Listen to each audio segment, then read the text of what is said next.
Chicago's food truck scene has long lagged behind its booming restaurant culture, and a recent story explained why. So despite an ordinance passed more than a decade ago meant to boost mobile vendors, the number of licensed trucks in the city has dropped, not grown.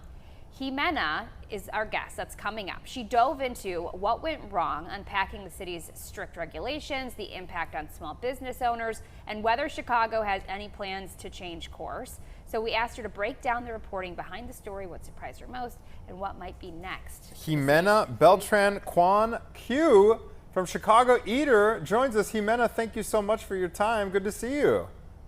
Thank you, Anthony. Thank you, Caitlin. Thanks for having me. This is such an important issue, and I'm glad I get to give you guys more details on it. Please enlighten us. We all are such big food truck supporters. One of our reporters here on Chicago Now was just out at the Daily Plaza Food Truck Fest, which I think is every Friday, if memory serves. They do that whole lunch thing. But they're lagging behind where they should be. They're not gaining traction. What's up? Yeah, it's one of those unfortunate things. So really the alarm was raised by Heather Bublik and Chef DeAndre Carter, who are the owners and operators of Soul and Smoke. They are expanding their flagship location in Evanston. And in this conversation, they brought up the conversation with Ashok Selvam, who is a editor for the Midwest, who recently won a James Beard Award for local reporting. And they talked about how they had bought and purchased a custom-made, made to specifications for Chicago food truck, and it still took them a year to get a license. Oh. That shouldn't happen, really. I mean, if you think about someone wanting to start a business, doing exactly what they have to do, and it's still taking them a year to get through the bureaucracy of it, that's a tough thing to do, to justify. That would dissuade me from wanting to jump in. Do we know why it took a year? Or do they just have a lack of staff, or are they doing it on purpose? What's the deal? A lot of these operators talked about it's been difficult for many years. So one of the biggest challenges they talk about is how there is a 200-foot rule. I was surprised by this. I actually did not know. They can't park 200 feet within a restaurant space. So your mom and pop restaurant, that makes sense. However, this rule includes Starbucks and 7-Eleven. So when I think about what it looks like to walk in the Loop, that essentially kills your business. Yeah. These food trucks are perfect for the Loop because you want different options, and they just don't have it. So to answer your question, they've talked about how it's been tough across multiple administrations. This has been prevalent under Rahm, Lightfoot, and Johnson now. What they say now is the challenges of it are the hardest it's been under the Johnson administration, because the goalpost keeps changing. One person is told one thing, but then a different inspector comes and they're told a different thing. And then the meetings are kicked out. And then they're only allowed to meet for one specific thing, to have their paperwork reviewed. But then if they want to actually go into more details, they tell them, nope, you'll have to set up another appointment. That is which so could take weeks. annoying. I mean, like, hearing that, and that's what our government employees are doing. It's like nails on a chalkboard with all this bureaucracy. Let me ask you this. If that one provision was removed, you mentioned Starbucks and 7-Elevens. If those two were just eliminated out of the equation, would it solve this problem, or there are other structural things that need to change to get this industry thriving? Uh-oh, she might have. Let's give her a moment to see if her connection can unfreeze. Froze a little bit. That's interesting, though, isn't it? Yeah, I'm here. Oh, here we go. She's there. She's there. Okay, so I'd asked. That is one part of the problem. The other two is parking. So the city allows food trucks to have designated parking spaces. They can go and park. However, it is not enforced, meaning if you or I, a private citizen, goes and parks in that space, then there is no food truck parking. It is not exclusive to them. So that is the other challenge of this, is that there were operators who I spoke with who told me they would drive around for an hour and a half going from location to location trying to park. And if there were cars there, they couldn't. Or there would be people who reserve spots who drive out at 5 a.m., which you're not supposed to do, but the city does not enforce it. And one operator told me laws only work if they're enforced. Yeah. Have they responded at all to the criticism about this and how they're enforcing these rules? Is there any give from the pushback? This is the commissioner heard the replies. He, in my opinion, tried to redirect the conversation to talk about unlicensed food trucks. That is not the issue at play here. Yeah. These are folks who are following the rules for more than a decade, jumping through hoops and facing these challenges. These are not rogue operators. These are James Beard Foundation folks. These are people who have a lot of respect for the rules.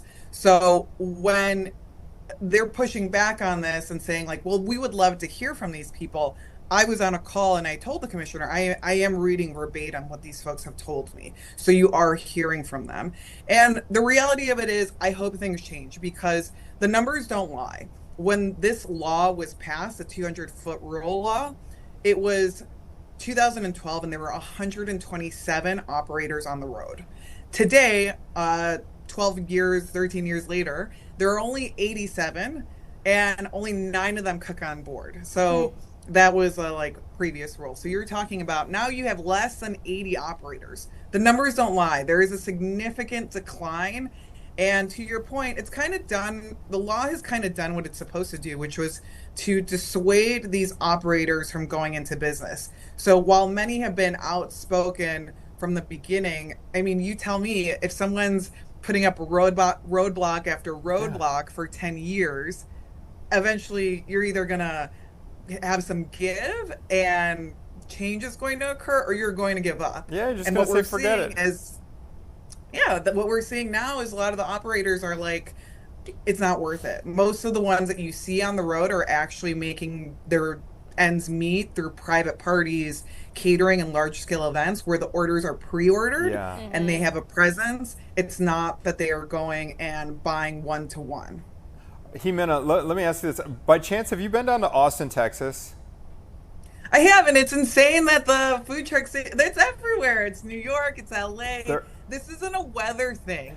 Chicago is actually primed. We have an incredible food scene, and when you talk about the loop, we're still in a post-pandemic recovery. These food trucks could really help bring people in, provide different options, be where the people are at a quick drop of a dime, and that's not happening. It's really unfortunate. Exactly. So that's the one food truck city that I've been to where they are, like she said, everywhere. Do you have an indication of what cities like Austin or New York, as you mentioned, are doing that we're not? It comes down to that law that was really spearheaded by powerful restaurateurs and politics, unfortunately. So you had people who were really lobbying because they had a business stake in killing the competition. And what we're seeing now is there really is no competition because you've done it. You have disempowered people. You have made them want to give up. And really the people who this affects the most are the consumers, but also city creativity. Because when you think about competition, if we live in a capitalist society, which we do, that competition is supposed to breed ingenuity and more robust options for diners. I'm trying to think too, thinking about Chicago, is there rules against these trucks just parking next to Millennium Park? I'm trying to think if there's a spot where they could congregate. Is that a thing that they do if someone maybe is looking into starting their own food truck business? Is there an option for them in Chicago to be successful? They can. If they do that, they will be fined, and the fines are incredibly hefty. It's something like $2,000. So you guys are asking the right questions, and that's what's so important about this piece, is that almost every opportunity that they're coming against, they're hitting roadblock after roadblock after roadblock, and yet many of them are still participating, and they want to see a change, and they are happy to do it in the end. A lot of them were really frustrated. It was hard to hear the story where they were telling me everything that they're doing to participate and again, operate in the right way. And yet they were still very grateful for the Johnson administration for waiving fees for the food truck festival that you mentioned, Anthony, on Fridays that started in 2023 that they waived. So they can participate in that. However, again, it comes along with bureaucracy where a few folks said, hey, you know what? I don't know if my paperwork is going to be approved by tomorrow because I haven't heard back from them. This is absolutely fascinating. I'm actually, given what you've been telling us this morning, Ximena, I'm surprised that there are still 87 on the street. Now, for balance, I do have to ask you, in your reporting, Did you come across any success stories? Any restaurant that is actually able to thrive in this environment that really just sounds kind of like impossible?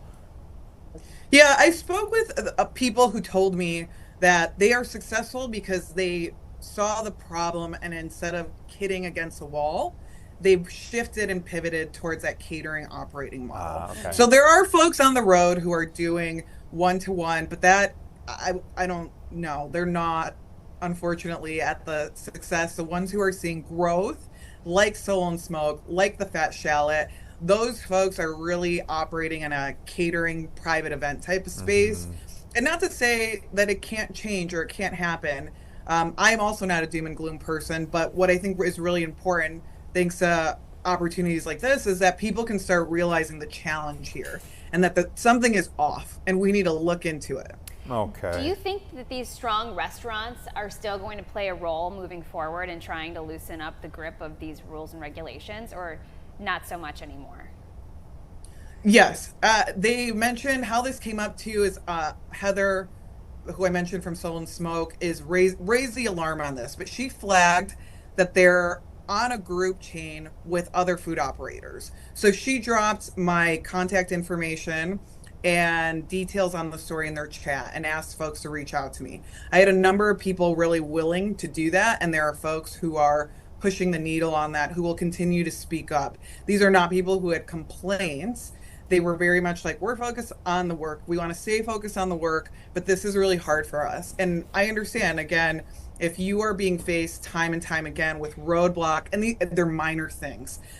Someone mentioned how they went to a city appointment and then they were asked to reprint their menu because it didn't say chicken or beef brisket. And the inspector said, well, it could mean buffalo brisket.